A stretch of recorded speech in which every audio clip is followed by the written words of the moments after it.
I'm here at a professional compound where there's lots of doctors' offices and this pretty little fountain. This pretty little planting area around the outside of the fountain. And I noticed something. I noticed they have some baby palm trees.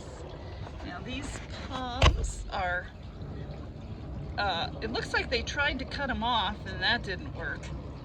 And these palms are the baby Washingtonia palms, or Arizona fan palm.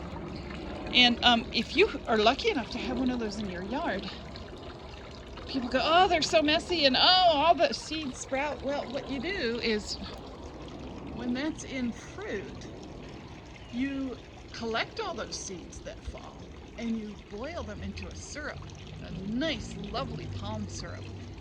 And looking at this palm, I have to say, it's not been pruned properly. They overcut it. You should always leave any leaves that are still green, and it looks like they cut green because if you look way up there at the base, some of those, the leftover bits from the fronds are green. So they cut off green leaves, and you should never do that to your palms. It can damage them to the point where they will get sick and die. And also, I think they pruned it at the wrong time of year.